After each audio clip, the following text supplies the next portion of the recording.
Olá, querido irmão, a graça e a paz esteja com você agora, nesse instante. Estamos com o livro Fora da Caridade, Não Há Salvação, por Alírio de Cerqueira Filho. Diz-nos assim: Jesus dá a entender que mesmo longe o Pai zela por nós. Deus está sempre a nos tratar com íntima compaixão. Portanto, a ideia de que Deus castiga, pune aquele que erra é equivocada. Aqueles que dizem que Deus vai mandar aqueles que erram para o inferno eterno distanciam-se dos ensinamentos de Jesus.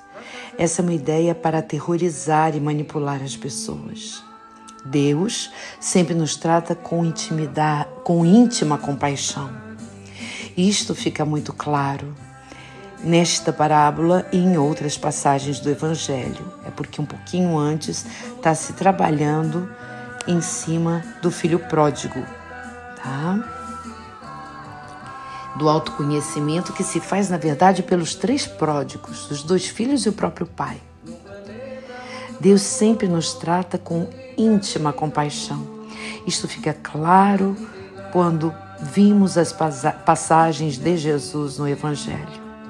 Jesus nos ensinou que Deus é amor. Os ensinamentos sobre Deus, ensinados por Jesus, são bem diferentes daqueles apresentados por Moisés, do olho por olho e dente por dente. Essa visão de um Deus temível, vingativo, era apropriada ao povo daquela época que havia sido recém-liberto por Moisés da escravidão do Egito. Quando Jesus vem ao seio do mesmo povo, um pouco mais adiantado, fala a esse povo e principalmente para todos nós, no futuro, sobre um Deus totalmente amoroso, um Deus compassivo que nos cabe amar e não temer, como ensinou Moisés. E como muitos cristãos distanciados dos ensinos do Cristo ainda ensinam equivocadamente até hoje. E aí ele nos dá mais um exemplo. O pai busca aconchegar o filho com a sua compaixão. O filho está de volta a casa e ele o recebe com braços e abraços e beijos, simbolizando a acolhida. Não é isso que Deus quer para todos nós?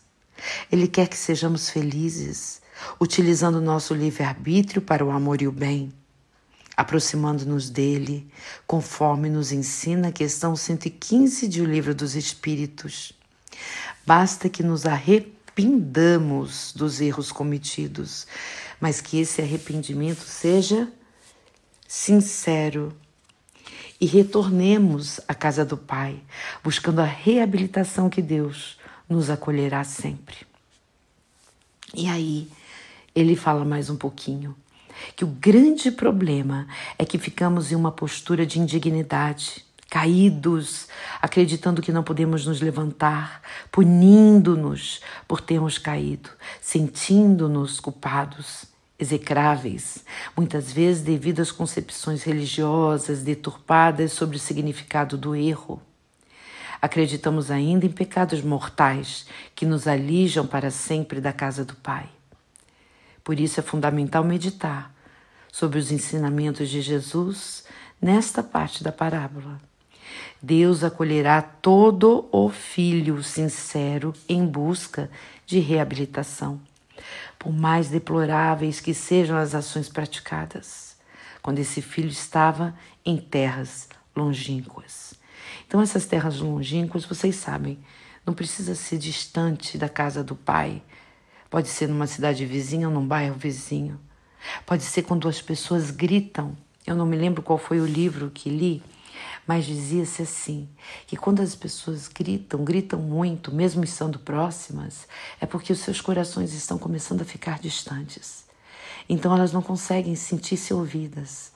E aí alteram a sua voz no intuito de serem atendidas. Existe dentro da psicologia uma outra maneira, um outro recurso É quando aquele estiver gritando, gritando, gritando bem alto, você vai silenciando e falando cada vez mais baixo.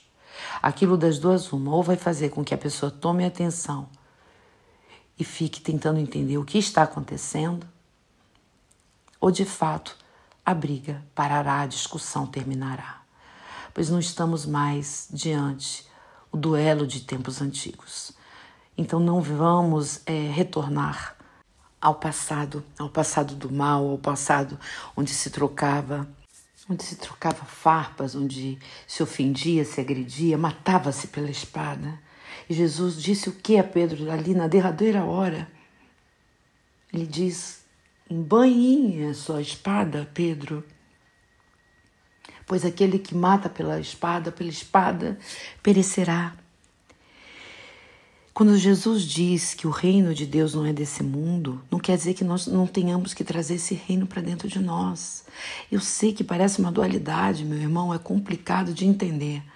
Mas se você pedir a ajuda do Espírito Santo de Deus, ou a ajuda da espiritualidade, o Espírito Santo para aqueles que são católicos, para aqueles que são evangélicos, nós temos aqui, nas transmissões, pessoas com diversos esclarecimentos e opções de vida, e todos caminham para o mesmo lar. Cedo ou tarde encontraremos o caminho do Pai. Esperamos que não seja pela dor, que não seja pelo dissabor. Por isso aqui estamos. Mas para a gente conseguir superar todos esses equívocos que jazem conosco há milênios, precisamos ir assumindo a nossa condição de aprendizes na vida. Aprendizes no encontro do trabalho para o bem, ainda muito incrustados em nós o orgulho, a vaidade, a demagogia, o capricho. Mas façamos como fez o filho arrependido que diz para o seu pai: Pai, já não sou digno de ser chamado de seu filho. E isso acontece para conosco. Quando nós falhamos, quando nós erramos, conversemos com Jesus ou conversemos com o próprio Pai.